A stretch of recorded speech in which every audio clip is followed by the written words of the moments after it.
Hai, kembali lagi bersama dengan Anak Saham. Ini tempatnya kita berbagi edukasi dan informasi seputar pasar modal di Indonesia. Buat teman-teman, sebelumnya disclaimer on bahwa keputusan jual dan beli ada di tangan teman-teman masing-masing, karena yang kita belikan hanya bersifat informatif dan juga edukasi seputar pasar saham. Buat teman-teman juga jangan lupa untuk like, comment, share, dan subscribe channel ini untuk tetap bisa memberikan kita semangat agar selalu bisa memberikan konten-konten dan juga peluang-peluang saham yang bisa memberikan cuan untuk teman-teman semua. Seperti biasa, hari ini kita buka dulu dengan pergerakan IHSG ya. IHSG hari ini perdagangan 30 Januari 2023-nya ditutup melemah 0,38%, ditutup melemah 0,38% di 6.872. IHSG tadi sempat turun kenceng ya, setelah sebelumnya ada naik dulu sedikit dan akhirnya turun lumayan hari ini. Untuk IHSG seperti sebelumnya kita telah sampaikan di video-video sebelumnya bahwa IHSG kemungkinan akan merah dulu ya, karena juga sudah ada di resistennya. Hari ini juga masih ditutup pas di MA 60-nya ya. Sebelumnya untuk resistennya IHSG sempat kita gambarkan di sini di area 6.922-nya sudah pas kena. Ini ya, kalau mungkin bisa dilihat ya, pas mengenai, dan hari ini juga ditutupnya masih di area MA 60-nya. Untuk IHSG kita masih kemungkinan kita masih melihat bahwa IHSG akan ada pelemahan dulu, mungkin sampai menguji ke area 6.700-nya. Semoga aja enggak, tapi kalau kita lihat mungkin masih akan membentuk sampai ke area resistnya ya. Oke. Kemungkinan untuk besok kalau view kita IHSG mungkin masih merah ya. Semoga aja tipis merahnya sebelum nanti melanjutkan penguatan kembali, karena secara tren ini masih uptrend ya, uptrend dari rebound terakhirnya di area 6.500-an ya, 6.580-nya ini. Jadi kita juga masih untuk siap-siap dulu ya, jangan terlalu agresif untuk teman-teman. Bagi yang sudah cuan di beberapa saham sebelumnya, mungkin congrats, atau mungkin bisa juga direalisasikan. Kalau untuk yang kemungkinan masih secara fundamentalnya bagus, mungkin bisa hold erat-erat ya teman-teman semuanya.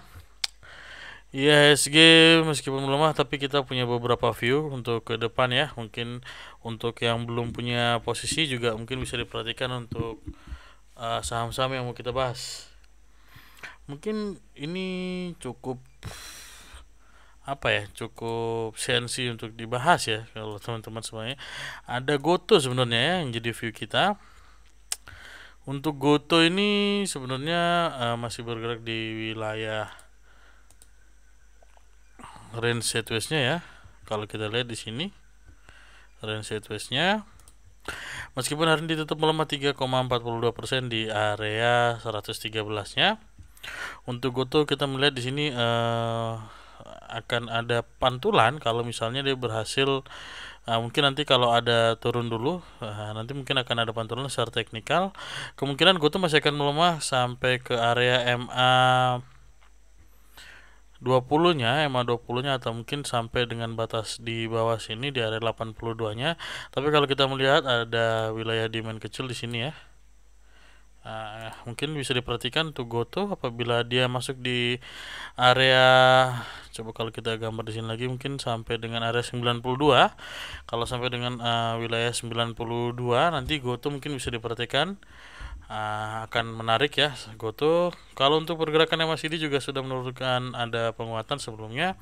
Secara swastik juga masih meningkat ya. Ini terlihat dari pergerakan mulai dari Desember, pertengahan Desember tahun lalu ya. Di sini mulai akhir Desember ini mulai ada pergerakan menguat sebenarnya ya kalau kita gambarkan ya dari sini. Ini ada penguatan.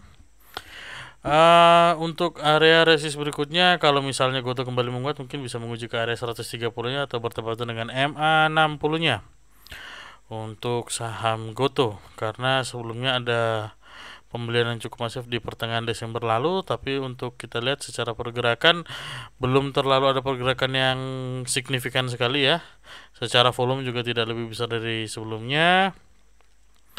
Hari ini juga ditutupnya secara volume meskipun merah tapi tidak lebih besar daripada pembelian hijau sebelumnya ya, atau dari pembelian yang cukup masif sebelumnya.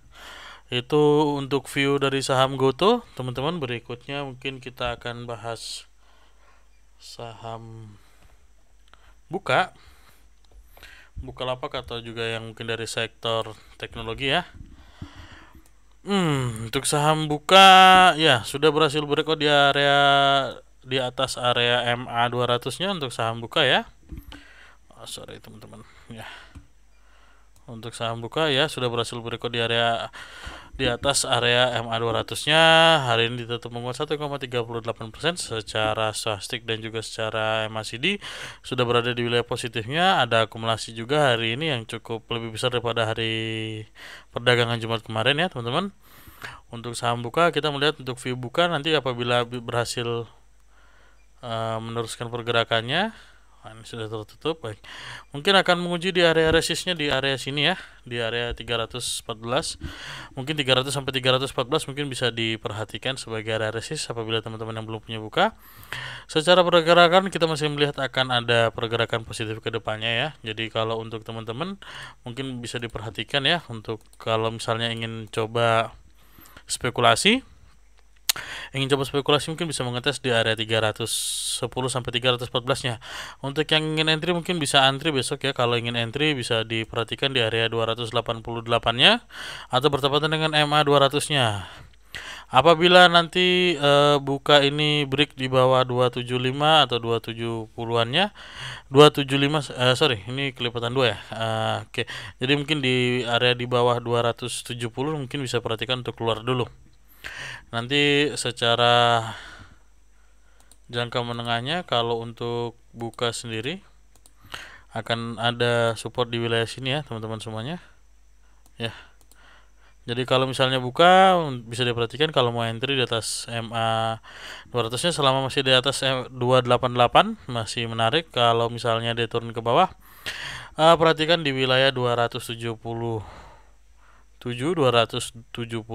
berarti ya, kurang lebih sampai dengan 270-nya untuk bisa keluar dulu dari saham Buka. Berikutnya setelah saham Buka, coba kita perhatikan ya, ada saham Harum Energy. Ya, saham Harum. Oke, kalau kita lihat hari ini ditutup menguat ya 0,3% di area 1695-nya. Hari ini Harum tertahan di MA 100-nya sebagai resist kuatnya juga dia. Untuk neckline-nya juga menyentuh di area MA 20-nya. Kenapa saham ini menjadi salah satu resist kita? Mungkin secara MACD mau akan adanya dead cross, secara stochastik juga masih bergerak ke bawah, tapi kita bisa perhatikan sebagai area entry-nya nanti untuk saham Harum apabila ingin masuk ya di sini, wilayah sini. Bisa perhatikan wilayah 1600 sampai dengan 1650-nya. Ya, sampai 1550 kalau mau entry selama dia masih ada di sekitar wilayah MA 20-nya. Karena dalam jangka menengahnya kita melihat sudah ada penyempitan dari MA 20 dan juga MA 60 serta juga sudah mendekati dengan MA 100. Kita masih optimis untuk saham Harum ini akan ada penguatan dalam beberapa waktu ke depan. Meskipun nanti mungkin akan ada pelemahan dulu ya seiring dengan mengikuti gerak arah dari stochastik dan juga MACD. Untuk potensial dari saham Harum sendiri kita melihat untuk bisa apabila berhasil masuk di wilayah kita untuk entry-nya ya ada potensi sama dengan 12% ketika dia akan menguji di area MA 200-nya. Oke teman-teman, mungkin bisa perhatikan juga untuk wilayah itu sebagai titik entry-nya. Ya, bisa perhatikan wilayah ini ya untuk titik entry-nya. Kemudian setelah saham Harum kita coba beralih ke beberapa perbankan ya. Hari ini coba kita perhatikan yang menjadi wishlist kita ada Bank BNI. BNI ya sesuai dengan yang kita gambarkan beberapa hari lalu, BNI mungkin akan ada pelemahan dulu dan akan menguji di area MA 60-nya. Hari ini neckline-nya tepat untuk menguji MA 60 secara wilayah, secara opening juga tadi dibukanya melemah ya. Hari ini juga ditutup melemah 2,62% di area 9.300 ya untuk BBNI. Tapi secara tren kita masih melihat untuk BBNI masih mungkin akan ada penguatan kembali. Meskipun secara swastik juga sudah menurunkan pelemahan, secara MACD juga hijaunya mulai hijau muda dan mulai melemah ya. Tidak lebih tinggi daripada hijau sebelumnya, itu menunjukkan mungkin ada pelemahan.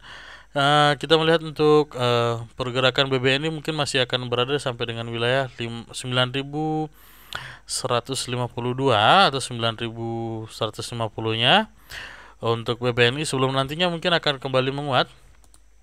Ya, kalau ini sudah kita gambarkan melemah di sini, mungkin akan kembali menguat dan menguji ke area 10.000-nya.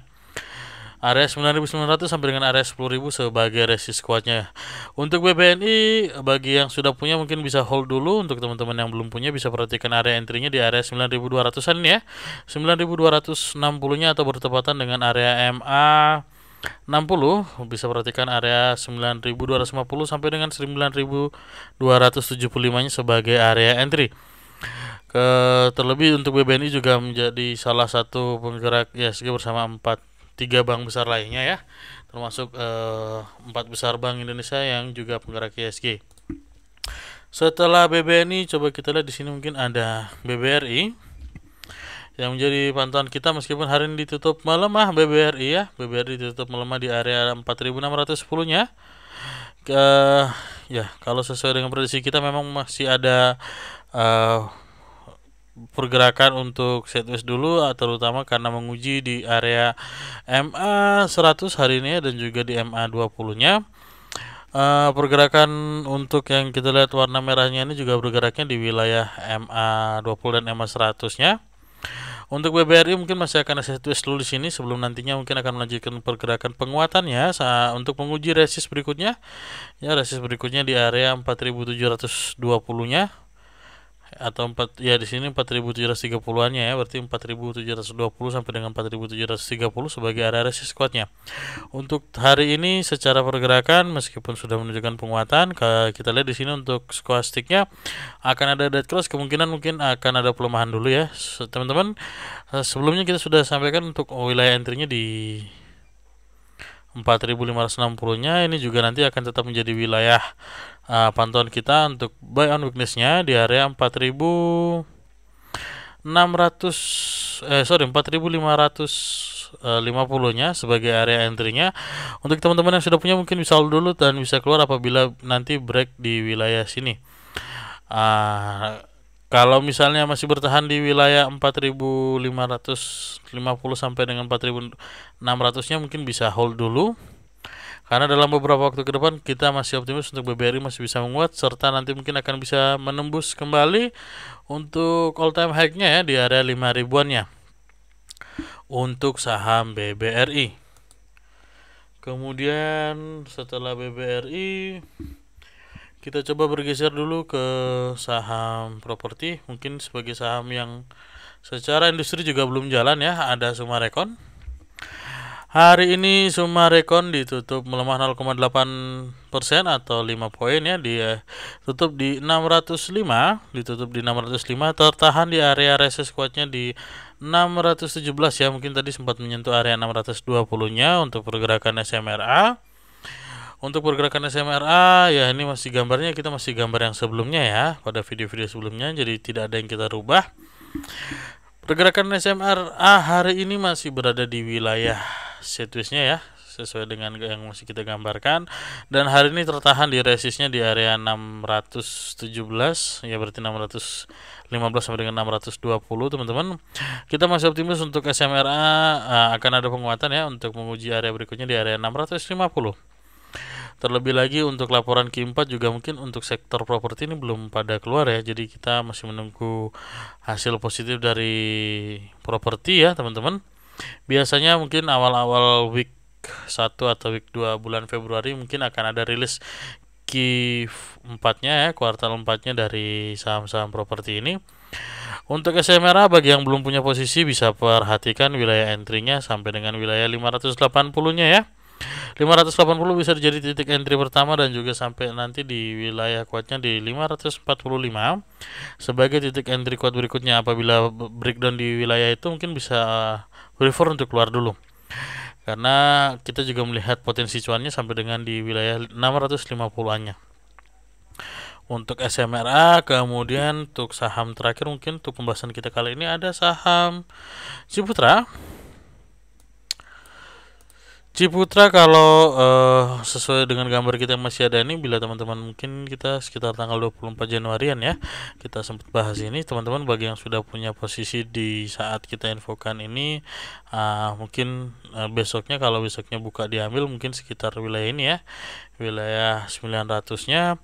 Apabila sudah masuk, sudah sempat merasakan cuan sampai dengan 8%-an ya. Kongres untuk teman-teman yang sudah cuan. Untuk yang belum cuan, coba kita perhatikan hari ini saham Ciputra meskipun ditutup melemah di area 965-nya, tapi masih berada di atas wilayah support kuatnya, di atas MA 100, MA 200, MA 60 serta MA 20-nya secara stokastik menunjukkan ke arah positif. Secara MACD juga masih bergerak ke arah positif ya teman-teman, apalagi ini sudah masuk ke wilayah sideways barunya. Ini mungkin akan membentuk base baru. Kemungkinan untuk Ciputra mungkin masih bisa sideways dulu di wilayah ini. Perhatikan teman-teman untuk wilayah 950 sampai dengan wilayah 1000 sebagai wilayah sideways barunya. Apabila berhasil break di wilayah 1000, mungkin akan menguji sampai dengan area 1020-an. Untuk teman-teman yang belum punya posisi di Ciputra atau CTRA, mungkin bisa perhatikan titik entry-nya. Mungkin sebagai support pertama ada di 960, kemudian sampai dengan wilayah 950. Jangan sampai break di bawah 920-nya. Apabila masih break di bawah 920, bisa perhatikan untuk keluar dulu, karena nanti masih akan menguji sampai dengan wilayah 870-nya teman-teman. Itu untuk saham Ciputra. Dan mungkin itu aja dulu untuk pembahasan kita kali ini teman-teman semuanya. Teman-teman jangan lupa untuk bantu kita dengan cara like, comment, share, dan subscribe channel ini agar selalu bisa memberikan kita semangat ya, memberikan kita semangat untuk bisa membagikan informasi dan juga edukasi seputar pasar saham modal di Indonesia. Teman-teman terima kasih untuk waktunya dan semoga cuan. See you.